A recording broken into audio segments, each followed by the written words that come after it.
Hello, and welcome back to my channel. If you are new, please do make sure you are subscribed because subscribing is for free. And also, please don't forget to hit the notification key and also comment, y'all, and like and dislike, all of that kind of stuff. We love it here.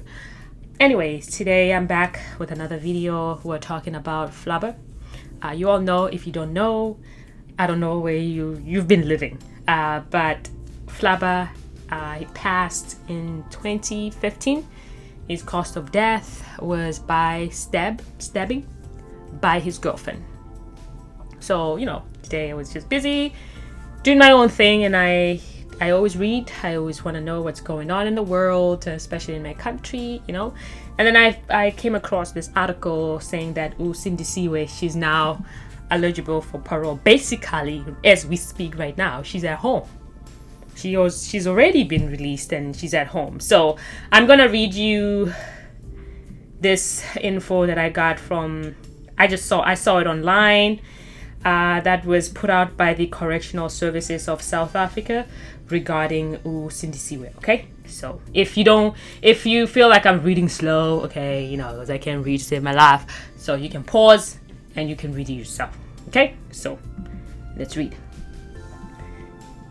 So this was by the Correctional Services on the 24th of May, 2022. Sindisiwe Precious Mangele placed on parole. The Department of Correctional Services is able to confirm that Ms. Sindisiwe Precious Mangele has been placed on parole effectively from 24 May 2022. This decision was taken by the Correctional Services and Parole Board, having assessed Mangele's profile as submitted by the Case Management Committee and other material presented for the purposes of parole consideration. She was sentenced to 12 years imprisonment for the murder in 2015.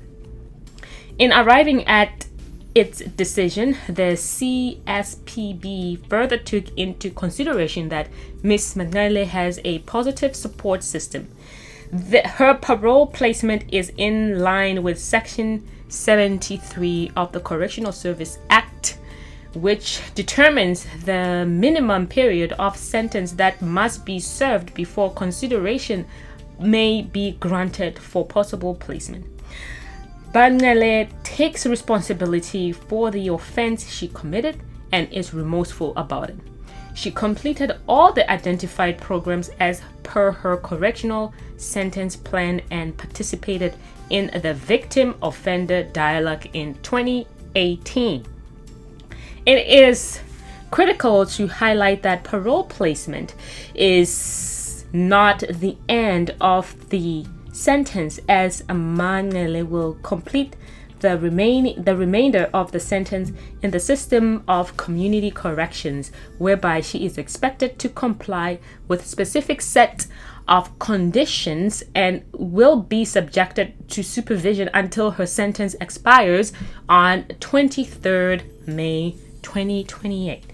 Parole placement forms part of the total rehabilitation program in correcting offending behavior and may include continuation of programs aimed at reintegration whilst in the system of community corrections.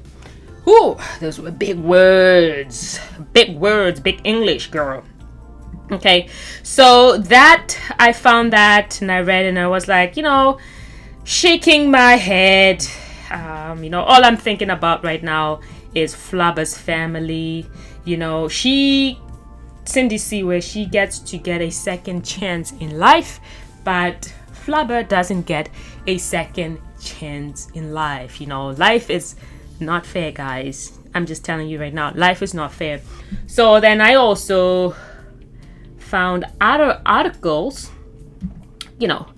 When Flabba passed, she went on trial, something like that, and she was actually prosecuted, and she did say, yes, I stabbed Flabba because I wanted to get away from him.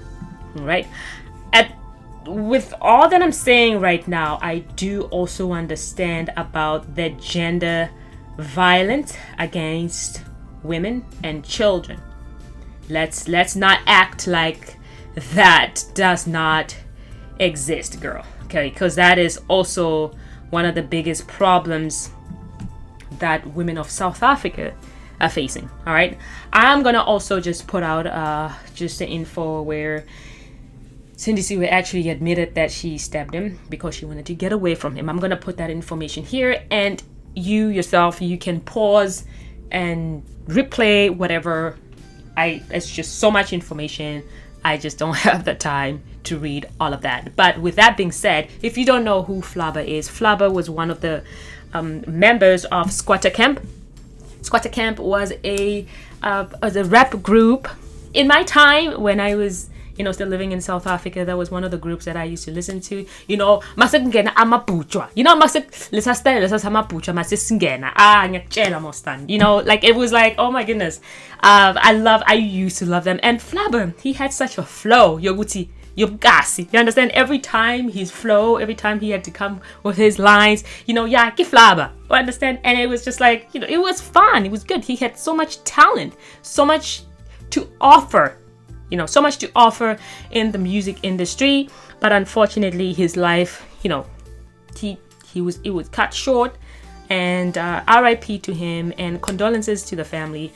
Like I said, when I first read that correctional services noticed that, Cindy Siwe will be out and stuff like that, my first thought, I was thinking about his family, how do they feel? I did also read another article where it was the brother, when they were talking about, he said that allegedly that they accept the decision made by the correctional services on putting her on parole, because they know that she was going to be out anyway, and my thing is, she gets a second chance in life, and unfortunately Flabba will never get that second chance in life. He will never show us his talent, as talented as he was. We all know how talented as he was and stuff like that. But, she claimed, like, we will, at the end of the day, the only people that know what happened in that room, it's between her and Flabba. You understand? We were not there. We don't know. Everybody is just taking all this information from what she's saying from her point of view. She's saying that she was trying to get away from him and something like that. I can't elaborate on that because I was not there, and I'm not an investigator. I'm just here to give you the news and stuff like that. But all I'm going to say is, it is quite sad that, a life was taken, a very talented, super talented life was taken just like that. It's kind of sad, and I do understand that life has to go on. Life has to go on. In my mind, I'm just thinking to myself, how is she just gonna pick up herself and just move on? And I know, allegedly in prison there, she was able to complete some. She has a degree now, y'all paid for it with your tax money. That is just the reality. She only, out of that 12 years, in my calculation, she only served 7 years out of that. 7 years for killing a human being. Done, gone, bye. Your family will never see you again. 7 years, and now she's eligible to be on parole. She'd be out there, and wow. I just kind of feel like sometimes this kind of things are unfair. Put yourself in Flabba's family. I guess also you can put yourself in her family's shoes also, like them losing their daughter, going away for such a long time. I saw some of her pictures on there. She had lip gloss, she had her hair done, her nails was done, and I'm thinking, wow, where do they do that? They do that in the prison? Well, it's like, women's prison is fun to me. When I saw that, I was like, oh wow, you're out there, getting your nails done and all of that. Flabba will never come back again. Flabber, he had also, had his own. He went solo from the group of Squatter Camp, and he also went solo, and he did pretty good. I actually enjoyed his music at the time. It was just such a sad. How do I say it? It's like a very sad time, because you gotta also understand about gender-based violence, and because she was saying that she was getting away from him, and like I'm saying, we will never hear Flabba'S side of his story. Like if he was alive, he would have told us what happened, and then we hear her story. That's just what happened with the whole situation, and I do feel like all the people that are involved, they will all mend their hearts and kind of try to find a way to move on, because it's not a, how do I say, it's not a kind of like fun situation to be in this type of thing, because at the end of the day, one family lost a loved one forever. You understand? One family, they lost their loved one forever, and the other family, they just lost some few years off of her. They haven't seen her in like 7 years. You understand? She's back now. They can see her, and the mood life goes on. Flabber, he's not coming back. It's been 7 years. He's been gone. He's not coming back.